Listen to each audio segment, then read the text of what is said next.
Bueno, vamos a comenzar. Ya son las 19 horas, así que comenzamos.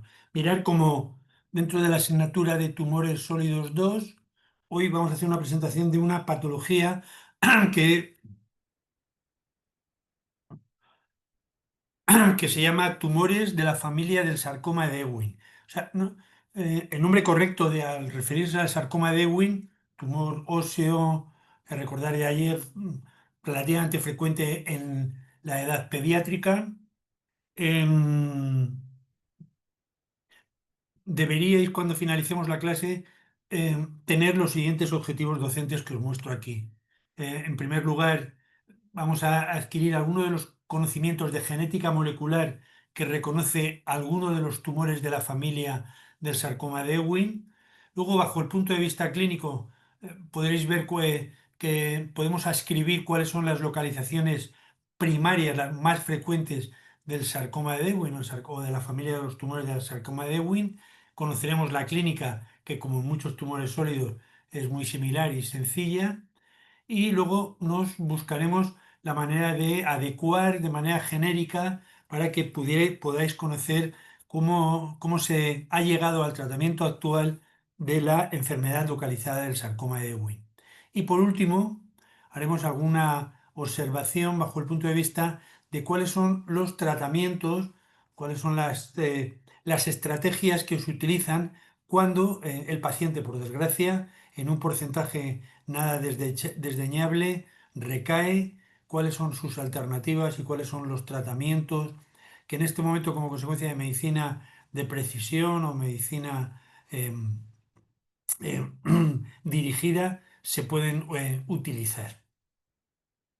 Bueno, mirar que si uno tuviera que hacer una introducción muy sencilla, esto lo conocemos desde hace ya más de un siglo, exactamente desde el año 1921, un patólogo, J. Ewing, describe un tumor que en un principio no se sabía cuál era cuál era la histogénesis que tenía, sí que se conocía que desde luego no era lo mismo que el sarcoma osteogénico desde el principio.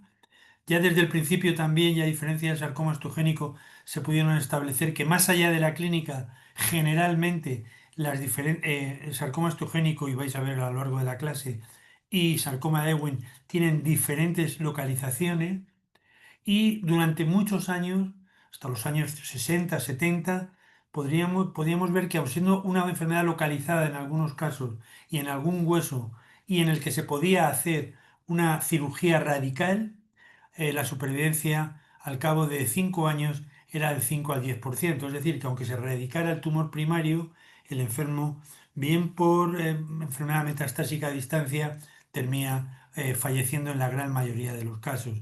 Es decir, deberíamos considerar la enfermedad, ya como una aventuración clara de lo que os digo, como una enfermedad potencialmente diseminada desde el mismo momento del diagnóstico. Y eso luego veréis cómo nos lleva a poder utilizar estrategias de neoadyuvancia. Bueno, ¿y qué es exactamente un tumor de Ewing? Un tumor de la familia de los sarcomas de Ewing. Pues es un tumor de células pequeñas que son redondas y que son de origen neuroectodérmico. Y que dentro de los tumores de la familia del sarcoma de Ewing debemos considerar las histogénesis que veis en esta diapositiva. Hay un grupo que es el que más mayoritario y es el que ha dado nombre a la enfermedad, que es lo que llamamos sarcoma de Ewing. Hay otro que es sarcomas de Ewing, que aunque hemos dicho que se trata de un tumor óseo, conocemos que tiene una histogénesis en tejido de partes blandas, es lo que llamamos sarcoma de Ewing extraóseo.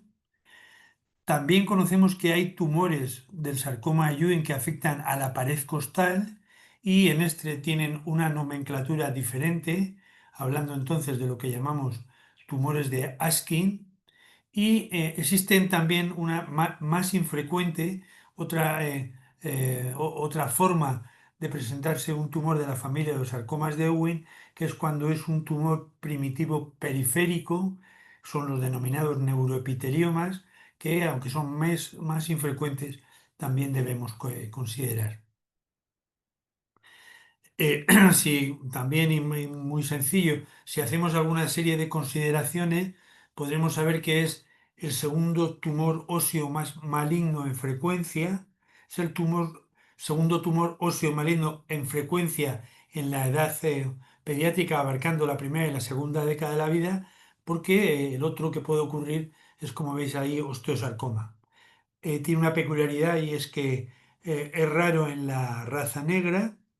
El 50% de los tumores aparecen en la segunda década, pero entre los 1 y 10 años es más frecuente que el osteosarcoma, es un poquito más frecuente en los niños que en las niñas y una característica también diferencial con sarcoma estogénico es que el sarcoma de Ewing generalmente no se asocia a síndromes malformativos ni a síndromes de predisposición genética.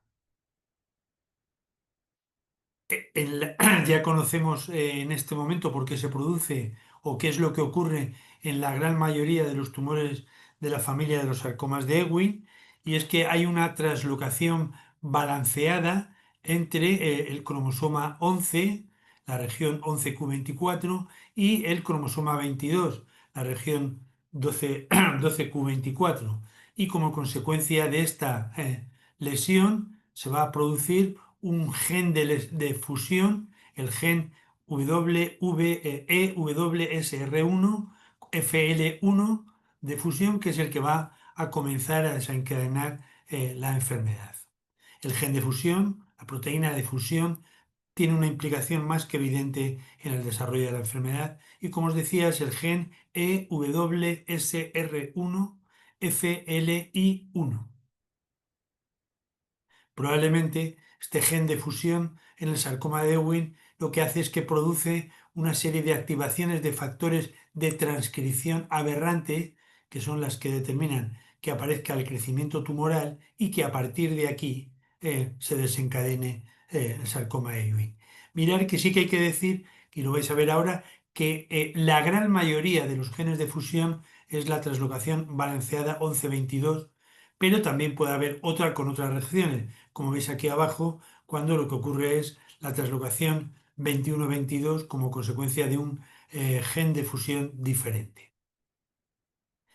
Eh, ¿Hasta dónde se ha podido decir que el gen de fusión produce transcripción aberrante? Parece evidente, aunque la demostración absoluta todavía no se ha podido evidenciar. Esto sí que es bueno, tiene interés. Mirar que hemos dicho que gen de fusión más frecuente, que representa el 90%, es el gen de fusión consecuencia de la translocación que os he dicho antes, la translocación 1122, que aparece el gen de fusión EWSR1FLI1, que representa el 90% de los casos. Pero existen otros.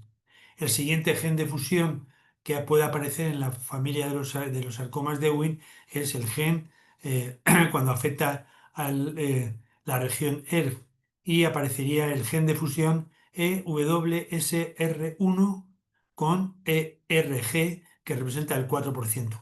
Luego las demás lesiones de otros genes de fusión que pueden aparecer son más infrecuentes. Y el otro concepto que ya en esta misma diapositiva la vamos a repetir en 3 veces. No siempre la translocación forma parte de estos genes de fusión como consecuencia de la translocación de estos cromosomas, sino que pueden ser otros. Y en ellos aparece un sarcoma de Ewing o de Ewing de nomenclatura mucho más... ah, no, perdona un momentito. Te llamo, Marta, es que estoy dando clase, te llamo en un minuto, ¿vale? Vale, venga, vale. Eh, os decía que los genes de fusión de sarcoma de Ewing pues va con el DUX4 o más conocido de todos, el cromosoma con la translocación Becker. ¿Y cómo sería la biología? Pues mirar, esto sí que parece que tiene un interés más que evidente. Hay unos tumores que son sarcomas óseos generalmente, que es lo que hemos denominado sarcoma de Ewing.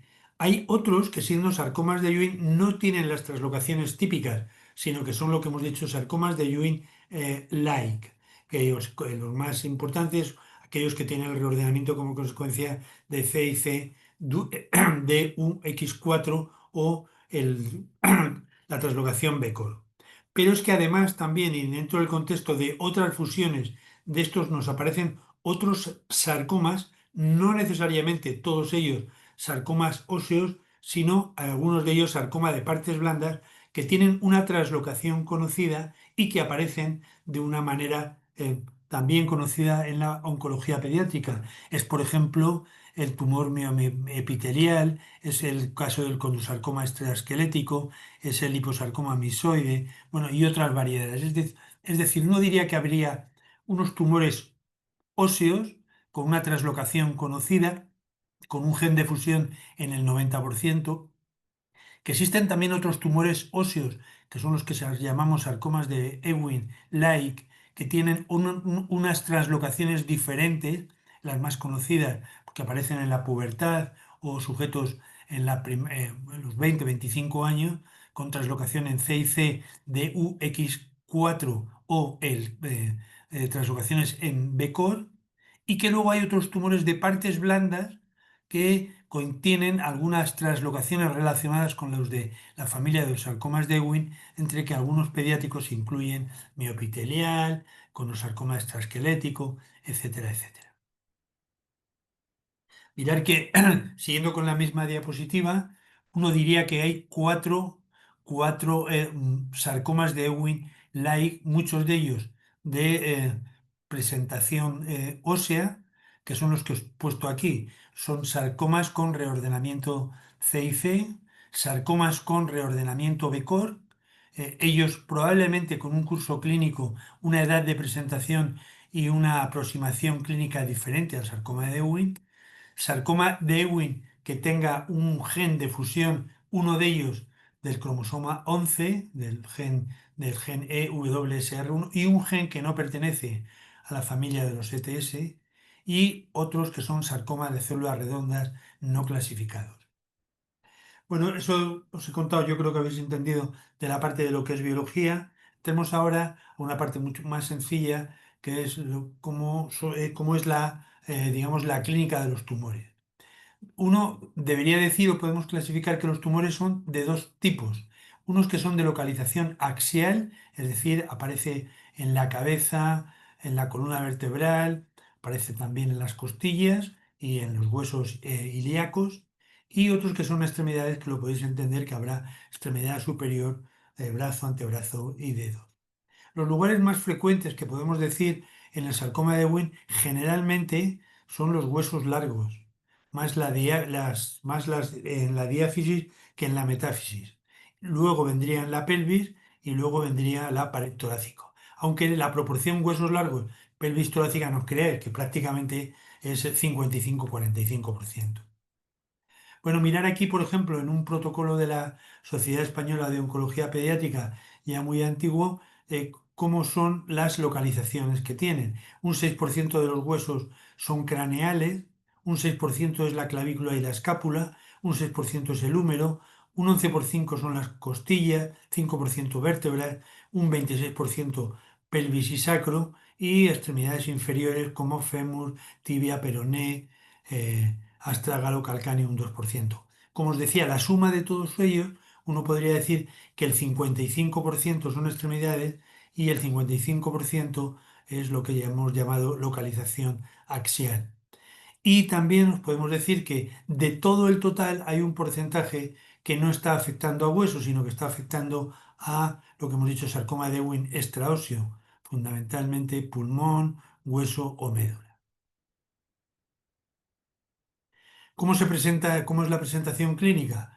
Pues la edad media es de 15 años, la raza es caucásica generalmente, ya os he dicho antes que la raza es muy infrecuente o prácticamente no aparece en la raza negra, el dolor es el síntoma más fundamental y un paciente que tiene dolor y que además se acompaña de partes blandas es obligado a hacer un despistaje radiológico o con TC o con resonancia porque la posibilidad de una tumoración de origen maligno es más que evidente.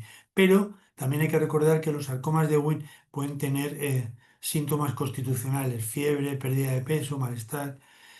Y por desgracia, la demora diagnóstica, no para vosotros probablemente después de terminar estas lecciones o si os dedicáis esta patología el resto de vuestra vida. Pero muchos de estos enfermos pues comienzan con dolor, dolor que es errático, acuden a médicos generales, pediatras, a veces traumatólogos, que no hacen la consideración de que una de las primeras causas de dolor, o que cuando uno enfermo tiene dolor y sobre todo se acompaña de más partes blandas, pues desde luego debe hacer un despistaje radiológico que muchos de ellos te proporciona el diagnóstico. Las locaciones extraóseas, por el contrario, son claramente más infrecuentes y uno diría que dentro de los tejidos blandos, piel, tejido subcutáneo, gastrointestinal, aparecen. Localizaciones más frecuentes en tejidos blandos son las localizaciones paraespinales y retroperitoneales. Que peculiaridades clínicas de las localizaciones cutáneas y subcutáneas es que probablemente tengan una mejor supervivencia, probablemente también porque el diagnóstico sea más inicial o como consecuencia de ello, y esto permitiría probablemente disminuir la intensidad del tratamiento. Y la última, hay un tumor que hay que hacer el diagnóstico diferencial, que no es un sarcoma de Ewing, sino que es la, el tumor que aparece en el nervio olfatorio, que es un tumor de origen neurogénico, que es lo que se llama el estesio neuroblastoma. También bajo el punto de vista de los factores pronósticos, bueno, podemos decir que a día de hoy es difícil que se pueda conseguir supervivencias por encima del 75% en el mejor de los casos y en los mejores tratamientos, supervivencias globales alrededor del 60% son constantes en muchos hospitales y en muchos países. Estos niños suelen tener menos de 15 años. Los tumores localizados en extremidades o huesos prescindibles frente a los situados en esqueleto basal representan el 69% versus el 44%. El volumen tumoral inicial inferior a 200 microgramos, microlitros, suele ser la norma el más frecuente. El gen de fusión más, os lo habéis visto antes, representa el 90%. El gen EWSFLY1, perdona, y latina 1, y la enfermedad localizada es más frecuente que la presencia de metástasis. Al diagnóstico, el 25-30% de los enfermos son siempre localizados, pero un 25-30% pueden ser metastásicos. Las mejores son mejores, la enfermedad metastásica es mejor cuando se localiza exclusivamente en pulmón y son peores cuando se localiza en médula ósea o en huesos, en diferentes huesos. Y el grado de necrosis después de la quimioterapia neoadyuvante, cuando es superior al 90%, nos va a dar un índice pronóstico más favorable. Os he aventurado al principio que deberíamos hacer una diferenciación, por lo menos en una diapositiva, en las diferencias que hay entre el sarcoma osteogénico y el sarcoma de osteosarcoma. Mirar que el osteosarcoma aparece fundamentalmente en la segunda década de la vida. El sarcoma de Ewing también aparece en la segunda década de la vida, pero puede aparecer de 1 a 10 años, mucho más frecuente, de 1 a 10 años de un tumor óseo, sarcoma de Ewing que osteosarcoma. En el caso de osteosarcoma es más frecuente en la niña, en el caso del sarcoma de Ewing es más frecuente en el niño. En el caso del sarcoma osteogénico no hay predisposición racial, pero en el caso del sarcoma de Ewing es excepcional en la raza negra. Los síndromes de predisposición genética y las alteraciones genéticas no aparecen en el osteosarcoma y raramente en el sarcoma de Ewing. No se asocia con radiaciones ionizantes el osteosarcoma y sí el sarcoma de Ewing. Es de origen mesenquimal la célula productora osteoide y en el caso del sarcoma de Ewing es de origen neural. Hay diferentes mutaciones en el caso del sarcoma osteogénico, pero no hay una translocación, mientras que la translocación 1122 está presente en el 90% de los casos produciendo el gen de fusión.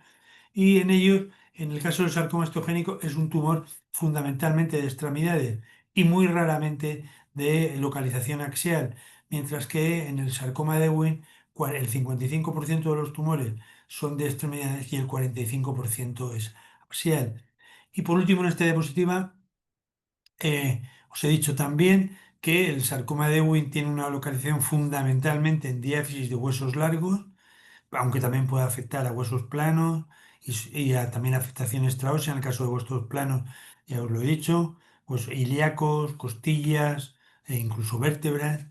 y en cambio el tumor de osteosarcoma aparece en huesos largos, fundamentalmente fémur y tibia, y mucho más infrecuente en huesos planos y localización extraósea. Bajo el punto de vista clínico es muy parecido, dolor y tumefacción. Sí, debo deciros como en el caso del sarcoma de Ewing, síntomas constitucionales aparecen más frecuente que en el osteosarcoma. Imágenes líticas y escleróticas son más frecuentes en las dos, uno diría que es lesión de malignidad. Eh, uno, las lesiones fundamentalmente líticas son más frecuentes en sarcoma de Ewing bajo mi punto de vista, mientras que el signo de Koopman, la invasión de partes blandas, son de osteosarcoma, la posición de capas para dar capas de cebolla son más de sarcoma de Ewing, las metástasis en el caso del sarcoma osteogénico son fundamentalmente en pulmón y en huesos, en el caso del sarcoma de Ewing parecido, pulmón y huesos y también en la médula ósea, cosa que no ocurre en el osteosarcoma, y los tratamientos son, como vais a ver ahora, no exactamente iguales. En el caso del sarcoma osteogénico, la radioterapia tiene muy poco valor y la cirugía es imprescindible. En el caso del sarcoma de Ewing, la cirugía, el control de la enfermedad local puede hacerse por cirugía o por radioterapia. Recordar que el sarcoma de Ewing es un tumor radiosensible y también que en el sarcoma de Ewing, en algunas circunstancias e indicaciones, como veréis, está indicado el trasplante autólogo, mientras que en el sarcoma osteogénico es prácticamente imposible. Y bajo el punto de vista de la enfermedad de la supervivencia, son muy parecidas. Los enfermos con enfermedad localizada sobreviven más o menos alrededor del 60%, 60-70%, mientras que los enfermos con enfermedad metastásica es raro que puedan sobrevivir por encima del 30%. Tratamiento en el sarcoma de Ewing. Necesitamos, la estrategia es esta que os pongo, se necesita una quimioterapia de inducción que se llama quimioterapia neoadyuvante, luego se necesita un tratamiento sobre la enfermedad local que se hará mediante cirugía y radioterapia o en algunos casos cirugía y radioterapia a la vez y luego necesitarán todos los pacientes quimioterapia adyuvante, bien con quimioterapia convencional o con trasplante o intensificación con altas dosis de quimioterapia. Es decir, repito, quimioterapia neoadyuvante para el tratamiento de la enfermedad potencialmente diseminada en el momento del diagnóstico, cirugía con radioterapia o cirugía con radioterapia y cirugía para el tratamiento de la enfermedad localizada y terapia de continuación con quimioterapia convencional o con quimioterapia de altas dosis en algunos casos. Los fármacos que se han utilizado pues, son muy conocidos y son muy parecidos desde hace ya muchos años. Mirar que vincristina, actinomicina, ciclofosfamida y actinomicina forman parte de, y perdona, y doxorubicina forman parte de las cuatro drogas que se vienen utilizando de mucho tiempo. Diferentes protocolos y diferentes ensayos clínicos realizados en Europa, en el caso del CES en el año 86, pues fueron y sustituyendo, por ejemplo, ciclofosfamida por ifosfamida. En otro caso, se sustituyó la utilización de etopósido asociándolo, sustituyendo a la vincristina. En el régimen ya con el POC, los regímenes americanos comenzaron a utilizar ifosfamida de topósido prácticamente desde principios de los años, desde el siglo XX. El régimen VIDE se incorporó, o sea, vincristina, ifosfamida, doxorubicina y etopósido se empezó a utilizar en el Euroegui 99. Y ya en los últimos años y con las experiencias y con las estrategias de el Memorial, la utilización de eh, vincristina con doxorubicina y ciclofosfamida y que cambiándolo con ciclos de ifosfamida y etopósido a intervalos de 2-3 semanas se ha ido utilizando y el último Euroewin 2012 lo que hacía era comparar estas dos quimioterapias. Las dos quimioterapias no vamos a decir mucho, lo vais a ver luego porque al final, como vais a ver en el protocolo, en este momento se ha quedado la quimioterapia más efectiva, la quimioterapia con VDC y con IE se ha utilizado en una de las ramas del Euroegwin 2012.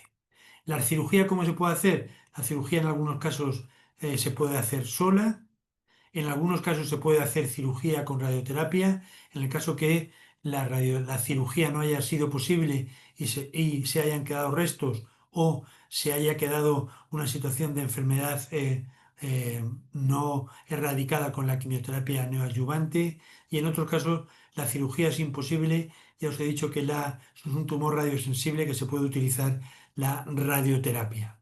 Las decisiones son difíciles y deberán ser consultadas por un comité de tumores en el que participen cirujanos, radioterapias y oncólogos pediatras. Debe ser la máxima que nos debe llevar en el control local, es que se debe hacer el control local lo más efectivo, pero con la menor morbilidad posible. El tratamiento que se utiliza en Europa y también diferentes variantes en Latinoamérica, mirar que era el Euroewin, que tenía diferentes randomizaciones, se comenzó hace ya años y a día de hoy se ha quedado la estrategia, os lo pongo aquí, la estrategia de la rama B, que es la randomización entre VIDE y VDC con IE. Se vio que los resultados preliminares eran más favorables para utilizar el VDC y se quedó. Y la otra posibilidad de utilizar para los enfermos que no localizados de buen pronóstico, utilizar IE con VC para su tratamiento, quedándose para tratamiento de los enfermos con enfermedad localizada de alto riesgo, la utilización de Bumel, utilizando Bio, como vais a ver a continuación. Es decir, régimen de VDC con IE sería el tratamiento de inducción o de neoadyuvancia y para los enfermos de buen pronóstico continuar utilizando este ciclos de quimioterapia. Y como os pongo aquí, que es las recomendaciones que hace la Sociedad para nuestro país, hacen del diagnóstico, la evaluación VDC-IE, el tratamiento del tumor local, en el caso de que sea cirugía para los pacientes que tienen riesgo bajo, van a continuar con quimioterapia VDC-IE, en el primer caso comenzando como habían finalizado aquí con IE, y la doxorubicina no se administra en los primeros ciclos, mientras que se puede estar administrando el tratamiento con radioterapia. En el caso de que sean de alto riesgo, los enfermos van a hacer un ciclo BAI en el que asocian la ifosfamida con adriamicina y luego realizan un trasplante utilizando dos alquilantes, como es el caso busulfán y melphalan. Bueno, estas serían las condiciones para recibir un trasplante: tumores de alto riesgo con volúmenes aumentados, mala respuesta histológica o tumores que no sean resecables. En los últimos años se ha buscado la posibilidad de qué ocurriría si que al tratamiento de los enfermos no metastásicos se les administraba, además del VDCI, se administraba vincristina, topotecan, ciclofosfamida. Y mirar que las diferencias de administrar no han tenido, o sea, el aumento de la quimioterapia de manera escalonada, intercalada con pacientes que reciben VDC y no ha proporcionado ningún beneficio. Bueno, en el mejor de los casos, los tumores con sarcoma de Ewing localizados pueden sobrevivir en el 75%, el 30% de los enfermos van a recaer y los enfermos que van a recaer, muchos de ellos van a necesitar un tratamiento prácticamente paliativo. La probabilidad de recaer una vez que se ha recaído, la probabilidad de sobrevivir es extremadamente escasa. No es lo mismo, por el contrario, la situación de que los que son metastásicos al diagnóstico. Ya os he dicho antes que los pacientes que son metastásicos al diagnóstico y son metastásicos en pulmón, la probabilidad de sobrevivir es mayor, de alrededor del 50%, mientras que cuando son combinadas o cuando son pulmón con hueso, la probabilidad de sobrevivir es claramente inferior.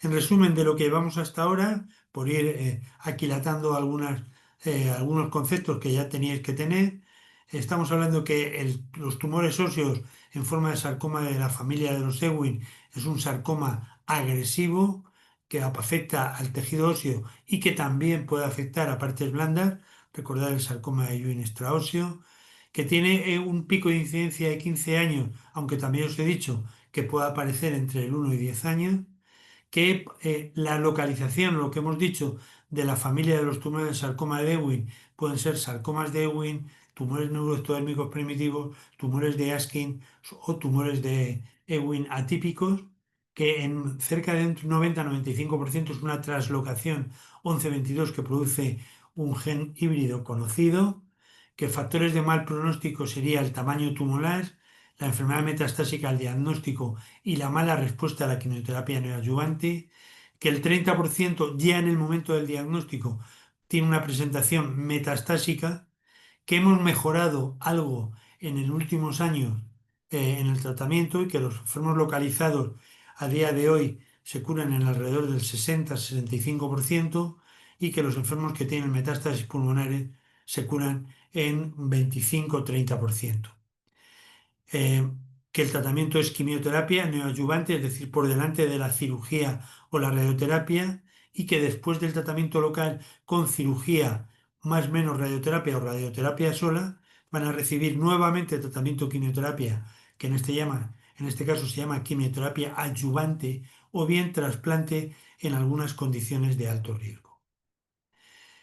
Bien, os voy a contar qué es lo que ocurre cuando el paciente recae. Pues cuando el paciente recae, las recaídas son más frecuentes en los 2 primeros años y en forma de enfermedad metastásica. Si el enfermo recae, podemos decir que el pronóstico de las recaídas es mejor en las recaídas localizadas y que lleven más de 2 años de evolución.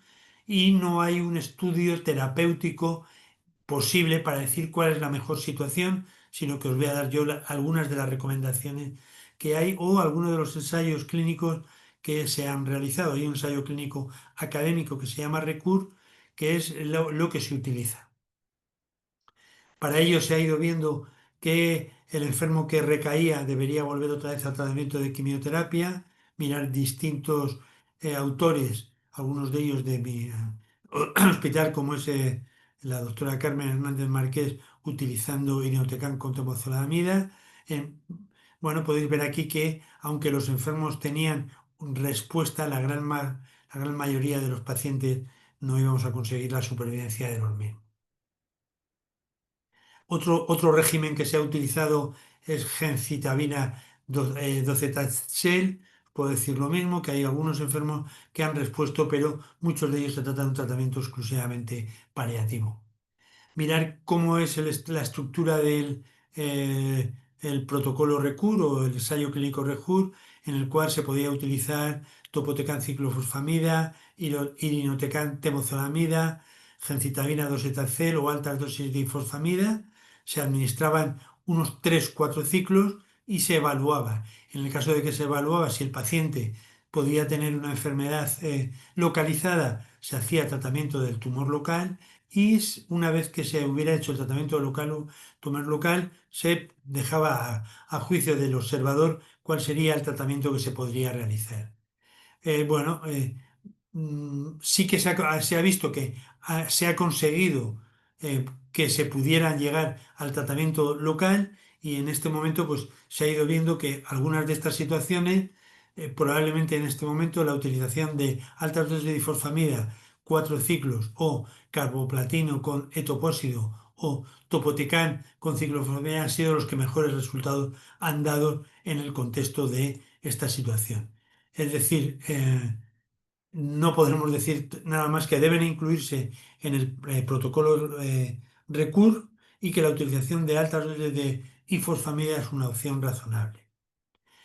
Cuando el enfermo ha recaído y uno se puede plantear la utilización de nuevas terapias que están en el desarrollo del sarcoma de Ewing, que básicamente son aquellas de inmunoterapia utilizando un fármaco que sea un anti-PD-1 o un anti-PDL1, que vais a ver, o que tenga algunos inhibidores de par o la utilización de alguna de las tirosinquinasas o algún inhibidor de IGFR1.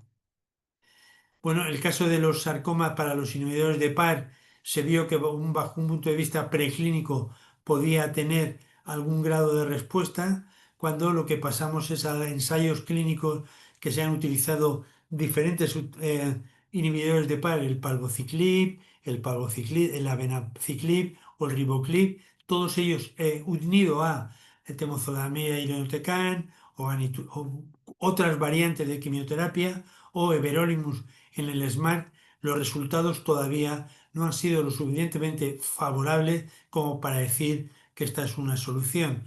Eh, otras posibilidades que ha habido de tratamiento de las recaídas del sarcoma de Ewing es la inmunoterapia. Inmunoterapia viene frenada porque los pacientes con sarcoma de Ewing tienen una baja expresión de PDL1 y una escasa infiltración por linfocitos CD4, es decir, son tumores muy fríos y eso hace que es más difícil que la inmunoterapia tenga algún sentido y de hecho todavía no ha dado resultados favorables. También de hace tiempo los inhibidores de IGF-1 tampoco han dado solución a este problema, aunque se han utilizado de hace tiempo.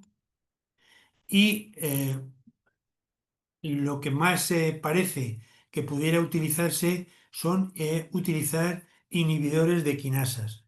Mirar cómo inhibidores de quinasas comienzan a ser utilizados de manera inicial en algunos tumores que son recurrentes y más todavía el Children Oncology Group en algunos de los pacientes de los enfermos metastóxicos de nuevo diagnóstico, en unos de ellos utiliza alternando ciclos de evaluación de VDC, lo que hemos visto antes, más inhibidores de quinasa. Bueno, diría que esto está en circunstancias de experimentación y que es una alternativa que todavía no ha podido ser cerrada. Con esta diapositiva finalizo. Más o menos creo que os puedo resumir que es conocido todavía en mucho lo que hay que hacer. Paciente que recae a las terapias, en las terapias de los protocolos iniciales Euroegwin 2012 tienen dificultad, protocolo RECUR para conseguir que el enfermo, la enfermedad localizada se pueda controlar, luego la posibilidad de utilizar inhibidores de par difícil, inmunoterapia sin resultados y últimamente inhibidores de quinasas comienzan a dar un resultado más favorable. Bueno, y con esto pues finaliza la clase de hoy. No sé si queréis hacer algún comentario y si no, nos vemos el próximo día.